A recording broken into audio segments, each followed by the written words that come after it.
अंधा होता है, मगर क्या इतना अंधा कि खून से इश्क की इबारत लिख दी और नतीजा जेल की कोठरी। जी हाँ, कुंडा थाना क्षेत्र में एक युवक का 4 बच्चों की मां के साथ इश्क लड़ा बैठा। धीरे धीरे इश्क परवान चढ़ने लगा और दोनों ही एक दूसरे से कस्में वादे निभाने लगे।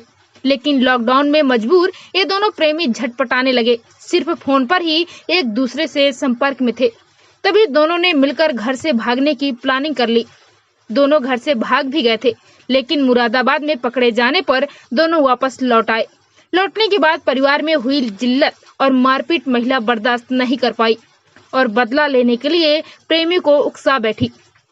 दरअसल महिला के पति का बड़ा भाई दोनों के इश्क में बाधा डाल रहा था, तो प्रेमी का सहारा लेकर महिला ने पति के बड़े भाई की हत्या की साजिश रच डाली और अपने प्यार की चाह में रास्ते के कांटे को हटाने प्रेमी के हाथ खून से रंग दिए।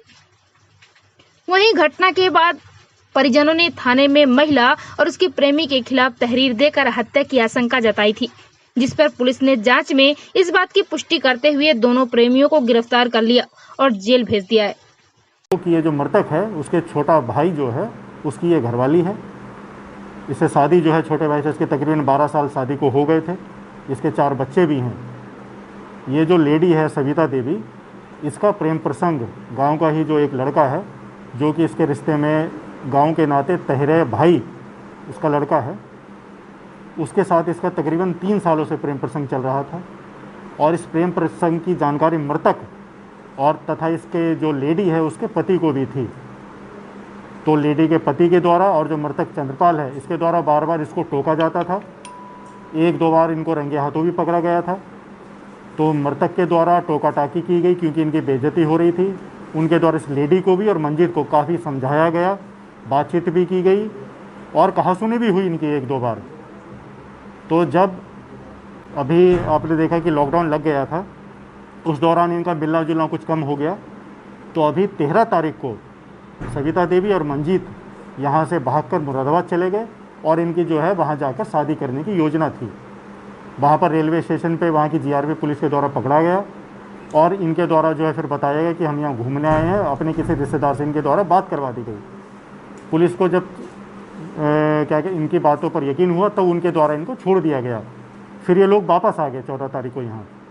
वापसी में सविता देवी ने इसको उकसाया मंजीत को कि मैं ही बार बार मार खाती रहती हूँ, गाली गलौज भी सुनती रहती हूँ, मेरी बहुत बेइज्जती हो रही है, तुम्हारे द्वारा भी कुछ नहीं किया जा रहा है और मैं तुमसे बहुत प्यार करती हूँ। सारी की बातें की गई और इसको उकसाया गया कि तुम ये जो चंद्रपाल है इसको किसी तरीके से रास्ते से हटा दो। तो ये 14 तारीख की रात की बात रही होगी जब मंजीत फैक्ट्री एक कात्यानी पेपर मिल वहाँ ये काम करता है।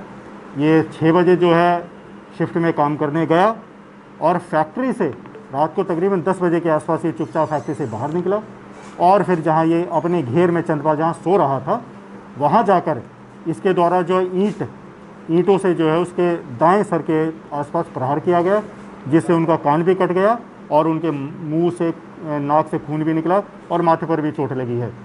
उनकी हत्या करके ईंट और अपने कपड़े जो वहीं पास में फेंके वापस चुपचाप फैक्ट्री चला गया। तो बड़े ही शातिराना अंदाज में इसने जो इस हत्या को अंजाम दिया गया।